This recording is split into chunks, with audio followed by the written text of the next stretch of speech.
တချို့လူတွေကစားတတ်တယ်အကြမြင်ဘုဒ္ဓတအလွန်များတယ်အဲ့လိုဘုဒ္ဓတများတဲ့အတွက်ကြောင့်မန်ဝင်ကြတယ်ပေါ့နော်သူတော်ကောင်းတွေကိုပြင်မမိတယ်ကိုအထင်ရောက်တယ်မန်ဝင်ရင်ဟိုဘက်မှာဆက်ပြီးတော့မှားတရားတွေကတတိတန်းကြီးပဲဟုတ်လားအဲ့ဒါလိုမန်ဝင်ပြီးတော့မှားကြပြီဟေ့ဆိုရင်ဘာနဲ့တူလဲဆိုရင်တဲ့မိမတယောက်အစင်းလှလို့ပြည့်တစားမှဖြစ်ရတာနဲ့တူတယ်တဲ့ဟောပြည့်တစားမှဖြစ်ရအောင်လှတာဆိုရင်တော့အဲ့ဒီလှတာမလှတာမှတော်သေးတယ်ဆိုတဲ့အဓိပ္ပာယ်ကိုပြောတာဘလောက်ကောင်းတဲ့ဥပမာလဲစဉ်းစားကြည့်နော်မိမတယောက်လှတယ်လှလွန်းမှုပါဖြစ်သွားတယ်ပြည့်တစားမှဖြစ်သွားတယ်ပြည့်တစားမှဖြစ်မှဆိုရင်တော့စားတဲ့စားမလှတာတော်သေးတယ်လို့ပြောတာဒါတုတ္တနဲ့ပတ်သက်ပြီးဆိုတော့ရဲ့အဲ့လိုဥပမာပေးတယ်ဟောတချို့ပညာတတ်တယ်အတိကြီးတယ်ဒါပေမဲ့အဲ့ဒီပညာကြောင့်ကိုပဲမန်ကတက်လာတယ်အဲ့ဒါကြတော့ဘာနဲ့တူလဲဆိုရင်တဲ့လူတယောက်အတ္တတို့မြင်ကြီးရတယ်မြင်းပြန်လို့ဟာမျိုးပေါ့အလွန်ကောင်းတဲ့မြင်းအာဇာနည်မြင်းပေါ့အဲ့ဒီမြင်းကြီးလဲရရောတက်စီတယ်မကျွမ်းတဲ့အခါကျတော့မြင်းစည်းကမကျွမ်းတဲ့အခါကျတော့မြင်းဘောကလိမ့်ကြပြီးတော့ပေါင်ကျိုးရောပေါင်ကျိုးမှမြင့်ရင်တော့ဒီမြင်းကမရတာတော်သေးတယ်ပေါ့မန်တက်ရမှမြင့်ရင်တော့ဒီပညာမတတ်တာတော်သေးတယ်လို့ပြောတာ။ဒါဘယ်လောက်ကောင်းတော့မန်တက်မဲ့တက်တဲ့မန်တက်ဖို့အတွက်တက်ရတဲ့ပညာဆိုရင်မတတ်တာတော်သေးတယ်။ဆိုလိုတာကပညာတက်ရတာနဲ့မကာမိမန်ဖြစ်ရတာကိုယ်ပိုးပြီးတော့နာတယ်ထိကြိုက်တယ်လို့ပြောတာ။သဘောပေါက်ရဲ့လား။နောက်ဘုံဘုံတို့တက်ကာရတဲ့ကိုမအစွမ်းစားရှိလို့ပူဇော်ကြတယ်လေးစားကြတယ်ဘုန်းကြီးလောကဆိုရင်ကြီးညိုကြတယ်နာမည်ကြီးတယ်အစရှိတဲ့ဖြစ်ပေါ့နော်အဲ့လိုဖြစ်လာပြီဆိုရင်အဲ့လိုဖြစ်လို့မို့မန်တက်လာပြီဟေ့ဆိုရင်ဘာနဲ့တူတော့လဲကျူပင်ကျူသီးသီးတယ်လို့ဝါပင်ဝါသီးသီးတယ်လို့ငပြောပင်ငပြောသီးသီးတယ်လို့ဒီသီးလာတဲ့အသီးဟာအပင်ကိုတတ်ဟုတ်လားအဲ့လိုပဲလာဘတက္ကာရတွေများလို့မန်တက်လာပြီဆိုလို့ရှိရင်ဒီလာဘတက္ကာရမရတာကောင်းသေးတယ်ပေါ့တက်ရတဲ့မန်ဖြစ်လို့နော်အကျိုးမဲ့သွားတယ်ဗျာအကျိုးမဲ့သွားတာတွေကရတဲ့လာဘတက္ကာရနဲ့မကာမိဘူးပေါ့ဒါကြောင့်မလို့တချို့ပြောရတာရှိတယ်ဒီလက်ပူဇော်တက္ကာရတွေရလို့သူတော်ကောင်းအလုပ်ကိုမလုပ်နိုင်တော့ဘူးဆုတ်ယုတ်သွားပြီဆိုရင်အဝင်ပစိန်ထွက်တာပဲလို့အဲ့လိုပြောရတာရှိဒါဘုန်းတို့ဘုန်းကြီးလောကမှာတတိထားเสียအဆုံးအမတွေပေါ့နော်ဒါကြောင့်ဒါမာနနဲ့ပတ်သက်ပြီးတော့ရွှေကျင်စတော်ဘုရားကြီးရဲ့နော်ပြောတဲ့လွန်းတဲ့စကားလေးတွေအကြောင်းပြောပြတာဟုတ်လားပညာတက်လို့မန်ဖြစ်တယ်ဆိုရင်ဘာတော့မြင်းရလို့မြင်းဘောကလိမ့်ကြလို့ပေါင်ကျိုးရတာနဲ့တူတယ်လို့ပြောနော်ဒါမှမဟုတ်အလွန်ကောင်းတဲ့ဒီဩဝါဒတွေကိုဘုံဘုံတို့မှတ်သားသင့်တယ်ပေါ့ဟုတ်လားဒီမမာနကိုနှိမ့်ချခြင်းဟာသူတော်ကောင်းတို့ရဲ့လမ်းစဉ်ဆိုတာလေးကိုဆက်ပြောရင်ဟုတ်လားမမာနကိုနှိမ့်ချတယ်ဆိုတာဘုသူရဲ့လမ်းစဉ်သူတော်ကောင်းတို့ရဲ့လမ်းစဉ်ဖျားဆရှိတဲ့သူတော်ကောင်းကြီးတို့ရဲ့လမ်းစဉ်ဟုတ်လားသူတော်ကောင်းဖြစ်လေလေမန်ကိုနှိမ့်ချနိုင်လေလေပဲဒါကြောင့်မလို့ဘုံဘုံတို့သဗ္ဗုရိတသုတ်တံဆိုတာရှိတယ်ဥပရိပန္နတပါဠိတော်ထဲမှာဘုံဘုံတို့ဟောဘူးတာရှိပါတယ်သူတော်ကောင်းတို့ရဲ့စိတ်နေသဘောထားသူယုံမာတို့ရဲ့စိတ်နေသဘောထားတနည်းအားဖြင့်သူတော်ကောင်းတရားသူယုံမာတရားအဲ့ဆိုဘုရားခွဲပြီးဟောတာအနည်းချုပ်လေးပြောရလို့ရှိရင်ကို့မှာဘလို့ကောင်းမွန်တာတွေကြီးမြတ်တာတွေအစင်ပြေတာတွေဘာတွေပဲရှိနေဘာကြီးပဲဖြစ်နေအဲ့ဒီကောင်းတာတွေမြင့်မြတ်တာတွေအဲ့ဒါတွေဖြစ်တဲ့အတွက်ကြောင့်ကိုမြင့်တင်မယ်သူများကိုနှိမ့်ချမယ်ဆိုရင်အဲ့ဒါသူယုံမှတရားလို့အဲ့လိုဟောတယ်ကို့မှာဘာပဲဖြစ်နေဘာပဲရှိနေဘလို့ကြီးပဲကိုယ့်ရဲ့အခြေအနေကမြင့်မားလို့နေ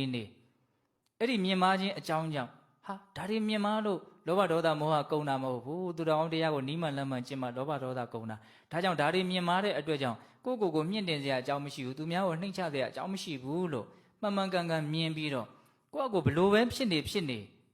သူများကိုမနှိမ့်ချဘူးကိုမမြင့်တင်ဘူးဆိုရင်အဲ့ဒါသူတော်ကောင်းစိတ်ဓာတ်တော့ဟောတပုရိသသုတ်တံရဲ့အနှစ်ချုပ်လေးကိုပြောပြတာနော်ဆိုကြပါစို့ဥပမာတတိဘဝနဲ့ယဟန်ပြုလာတဲ့ယဟန်တစ်ပါးပစ္စည်းပေါ်တဲ့အမျိုးကနေရဟန်းပြူလာလို့ဟာသူများကိုနှိမ့်ချမယ်ကိုမြင့်တင်မယ်ဒါသူယုံမှတရားပဲတဲ့သူတော်ကောင်းတရားဆိုတာဘယ်လိုတော့ပစ္စည်းပေါ်လို့လောဘဒေါသမောဟကုန်တာမဟုတ်ဘူးမှန်မှန်ကန်ကန်ကျင့်သုံးနိုင်မှလောဘဒေါသမောဟကုန်နေတာဒါကြောင့်ပစ္စည်းပေါ်ခြင်းကြောင့်ကိုနှိမ့်ချစရာကိုမြင့်တင်စရာအကြောင်းမရှိဘူးသူများကိုနှိမ့်ချစရာအကြောင်းမရှိဘူးလို့နားလည်ပြီးတော့ပစ္စည်းဥစ္စာပေါ်များခြင်းတည်းဟူသောအကြောင်းကြောင့်ကိုမမြင့်တင်ဘူးသူများကိုမနှိမ့်ချဘူးအဲ့ဒါသူတော်ကောင်းတရား အဲ့ဒါဘယ်အထိမြတ်စွာဘုရားဟောတော့ဆိုတော့ယဟန်တွေကိုဟောတယ်နော်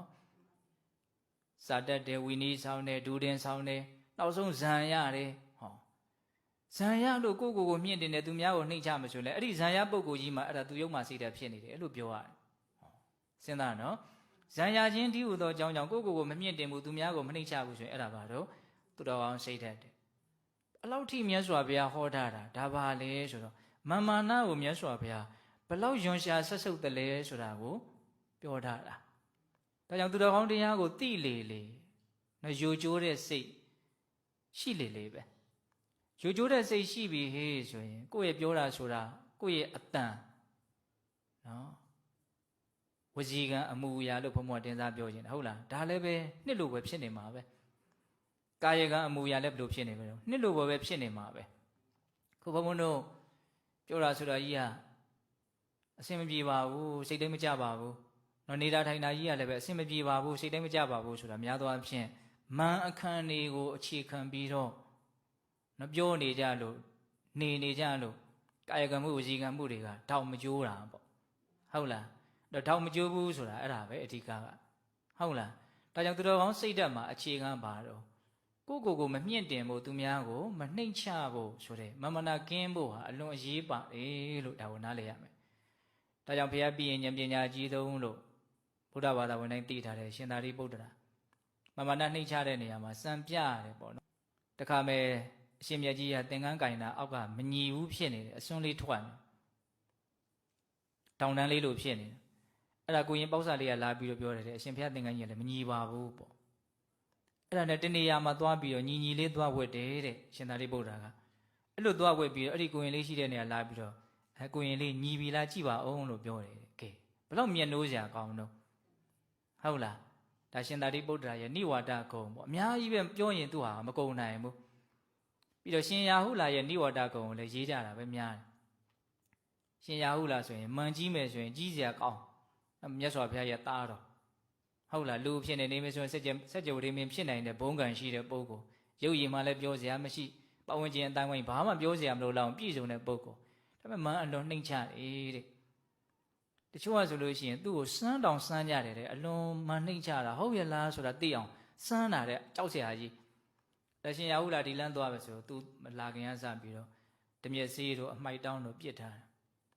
အဲ့ဒါသူအိမ်နာရောက်လာပြီဆိုဟေးဒီအမိုက်တောင်းတို့ဓမြက်စေးကဘယ်သူပြစ်ထားလဲမသိဘူးသို့တော့ရာဟုလာဖြတ်သွားတာမြင်လိုက်တာပဲဟောမကြားနိုးနာလေးပြောတာပေါ့နော်